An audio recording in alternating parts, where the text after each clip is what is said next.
오직 성령이 너희에게 임하시면 너희가 권능을 받고 예루살렘과 온 유대와 사마리아와 땅 끝까지 이르러 내 증인이 되리라 하시니라. 예수님을 영접하면 성령님이 내주하시지만 권세와 능력이 나타나지는 않습니다.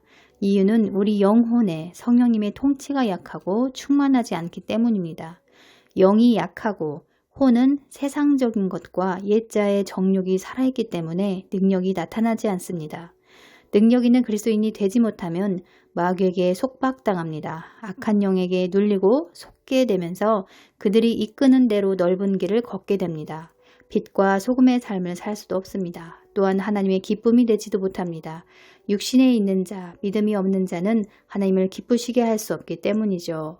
권능은 성령님이 얼마나 나를 통치하고 계시느냐에 따라 다르게 나타납니다.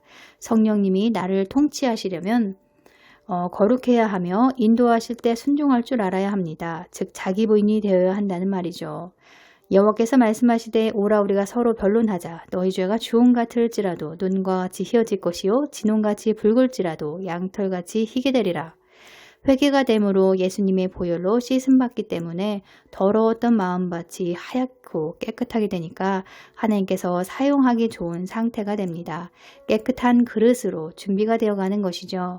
그러므로 누구든지 이런 것에서 자기를 깨끗하게 하면 귀히 쓰는 그릇이 되어 거룩하고 주인의 쓰심에 합당하며 모든 선한 일에 준비함이 되리라. 자기를 깨끗하게 할 때 주인의 쓰심에 합당한 그릇으로 준비된다고 말씀합니다. 이 상태일 때 능력이 나타나는 것이죠.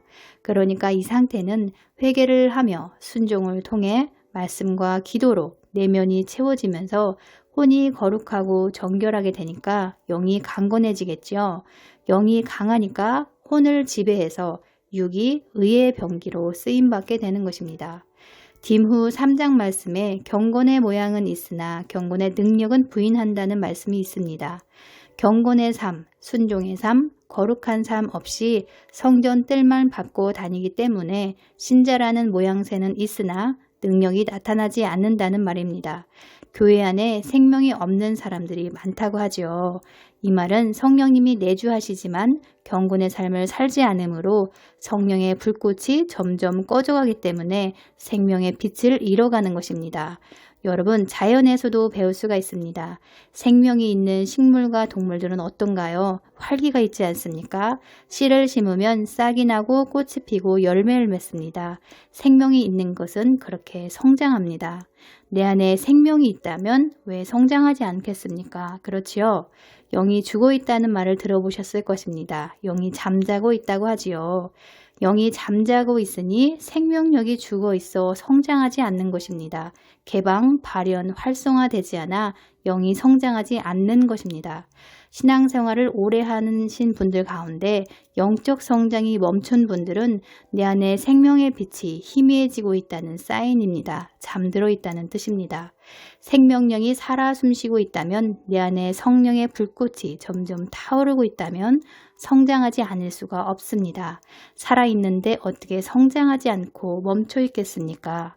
계시록 3장 18절 말씀, 불로 연단한 금과 흰옷과 안약을 사서 발라보시길 축원합니다. 불시험을 통해 대가지불하는 것을 말합니다. 통과될 때 주님으로부터 얻을 수 있습니다. 여호와여 나를 살피시고 시험하사 내 뜻과 내 마음을 단련하소서 라는 고백이 간절하게 터져 나와야 합니다. 그래서 고난이 내게 유익입니다. 고난당할 때 그릇 행하던 마음을 고쳐먹고 주님의 율례를 따르게 되기 때문이죠. 하나님의 자녀가 된 자들을 깨우고 빚어가기 위해 삶을 다뤄가시고 연단하시고 고난을 허락하신다고 성경은 말씀합니다. 하나님의 성령을 따라 인도함을 받으면 하나님의 아들이라고 말씀합니다. 각자의 삶을 인도하실 때 믿음으로 발걸음을 떼며 순종해야 하겠습니다. 양심으로 찔림을 주거나 가책을 주실 때 무시하거나 가볍게 여기는 것이 아니라 민감하게 반응하며 회개하는 훈련을 해야 합니다. 성령님께서 우리 삶을 인도하기 위해 이런 사인들을 주신다는 것입니다. 또한 마음의 감화 감동을 주실 때 그 마음을 따라 반응하는 자세를 가져야 합니다. 내 뜻과 감정을 붙잡는 게 아니라 믿음의 반응을 해야 합니다. 사람 막대기 인간관계를 통해 내 안에 죄가 드러날 때 곧바로 회개하는 습관을 가져야 합니다. 주님께 아뢰고 토설하며 기도해야 합니다. 삶의 아주 작은 것부터 세세하게 인도하고 훈련하시기 때문에 작은 것에 소홀히 해서는 안 된다는 것이죠. 7년 환란기가 참으로 가깝다는 말을 많이 들어보셨을 것입니다. 지식과 정보, 생활의 염려, 먹고 마시는 것이 1순위가 아닌 주님이 1순위가 되어야겠습니다. 그의 나라와 의를 먼저 구할 때, 그분께 초점을 맞출 때 내가 행해야 할 바를 알게 되고 순종하게 되며 나머지 것들을 채워주실 것입니다. 시간을 어떻게 활용하느냐에 따라 어떤 것에 중점을 두느냐에 따라 어리석은 자가 될 수도 있고 지혜로운 자가 될 수도 있습니다. 양이 될 수도 있고 염소가 될 수도 있습니다. 오늘도 내 안에 하나님은 나에게 뭐라고 말씀하시는지 귀 기울이시고 전심으로 주님의 마음 문을 두드리며 천국을 침노하시길 축원합니다.